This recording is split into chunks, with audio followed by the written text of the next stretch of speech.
Hi hello friends, ಹೇಗಿದ್ದೀರಾ? ತುಂಬ ದಿವಸ ಆಯಿತು ನಿಮ್ಮನ್ನು ನೋಡಿ, ನಿಮ್ಮ ಹತ್ರ ಮಾತಾಡಿಸಿ. ನೋಡಿ ಫ್ರೆಂಡ್ಸ್, ನಮ್ಮ ಹಸ್ಬೆಂಡು ಮಳೆಯಲ್ಲಿ ಹೋಗಿ ಟೊಮೊಟೊ ಕೀಳ್ತಾನೆ ಅಲ್ವಾ. ನೋಡಿ, ಮೆಣಸಿನ್ಕಾಯಿ ಇದೆ, ಬದನೆಕಾಯಿ ಇದೆ, ಟೊಮೊಟೊ ಇದೆ. ಈ ಮಳೆಯಲ್ಲಿ ಹೆಂಗಿದೆ ಫ್ರೆಂಡ್ಸ್? ಸೂಪರಾಗಿದೆ, ಫೀಲ್ ಆಗ್ತಿದೆ, ತುಂಬ ಚೆನ್ನಾಗಿದೆ.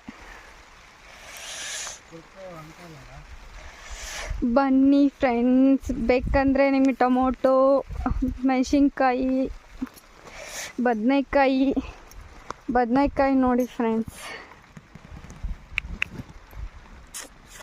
ಎಳೆ ಬದನೆಕಾಯಿ ಸಾರು ಮಾಡಿಕೊಂಡ್ರೆ ಸೂಪರಾಗಿರುತ್ತೆ. ಚೆನ್ನಾಗಿದೆಯಾ ನೋಡಿ. ನಾನು ಇವಾಗ ಏನಾದರೂ ಬದನೆಕಾಯಿ ಸಾರು ಏನಾದರೂ ಮಾಡೋಣ ಅಂತ ಬಂದೆ ಫ್ರೆಂಡ್ಸ್, ಕಿತ್ಕೊಳ್ಳೋಕ್ಕೆ. ಚೆನ್ನಾಗಿದೆಯಾ ನೋಡಿ, ಫ್ರೆಶ್ ಬದನೆಕಾಯಿ ಕೀಳೋಕ್ಕೆ ಇಷ್ಟ ಆಗ್ತೀನಿ. ಎಲ್ಲಿದೆ ಫ್ರೆಂಡ್ಸ್ ನೋಡಿ, ಮಳೆ ಬರ್ತಿದೆ ಫ್ರೆಂಡ್ಸ್. ಹೆಂಗಿದೆ ಅಂದರೆ ಚಳಿಗೆ ಬದನೆಕಾಯಿ ಕೀಳ್ತಿದ್ರೆ ಬದನೆಕಾಯಿ ಸಾರು ಮಾಡ್ಕೊಂಡು ತಿಂದ್ಬಿಡ್ಬೇಕು ಒಂದೇ ಸಲಿಗೆ. ಇವಾಗ ಹೋಗಿ ಬದನೆಕಾಯಿ ಸಾರು ಮಾಡಬೇಕು, ಎಣ್ಣೆ ಬದನೆಕಾಯಿ ಮಾಡ್ತೀನಿ ನೋಡಿ ಫ್ರೆಂಡ್ಸ್.